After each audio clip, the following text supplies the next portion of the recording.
এবার সূর্যের আলোতেই সেচের সমাধান হবে। বিধায়কের উদ্যোগে খুশি কৃষকরা। নদিয়ার শান্তিপুরের মানিকনগর চর এলাকায় 23টি সৌরচালিত অত্যাধুনিক মানের পাম্প বসানো হয়েছে।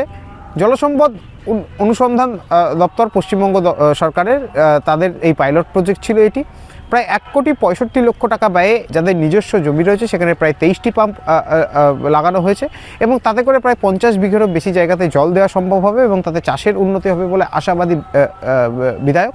তবে বর্তমানে কৃষকদের জন্য এই প্রথম রাজ্যে এই পাইলট প্রজেক্ট করা হয়েছে এবং আগামীতে এটা বিবেচনা করা হবে বলে জানানো হয়েছে এবং সুতরাং যাতে করে কৃষকরা উপকৃত হয় তার জন্য রাজ্যের সরকার বদ্ধপরিকর রয়েছে এবং সেরকমই এদিন শান্তিপুরের বিধায়ক ব্রজকিশোর গোস্বামীর উদ্যোগে এই পাম্পগুলি উদ্বোধন করা হয়েছিল এবং এই পাম্প উদ্বোধনে উপস্থিত ছিলেন একাধিক শীর্ষস্থানীয় নেতৃত্বরা এবং প্রাক্তন জেলার সভাধিপতি থেকে শুরু করে সাধারণ মানুষ এবং কৃষকরা।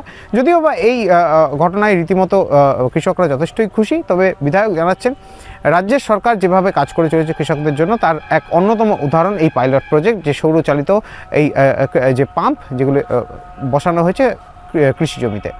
পাম্প চালু করা হয়েছে 1,65,00,000 টাকা ব্যয়। এটা হচ্ছে জলসম্পদ দপ্তরেরই অধীনস্থ পশ্চিমবঙ্গ সরকারের জলসম্পদ অনুসন্ধান দপ্তর। তার থেকে আমরা এটা করতে পেরেছি।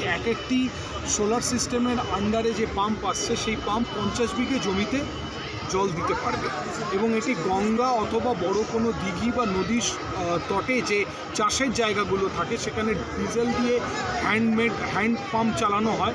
তো সেইটাকে আটকাবার জন্য বা এটা যাতে না করা যায় সরকার এই উদ্যোগে নিজস্ব জমি যাদের আছে তাদেরকে আমরা এটা দিতে পেরেছি এবং এটা পাইলট প্রজেক্ট। এর আগে পশ্চিমবঙ্গে এটা কখনো হয়নি।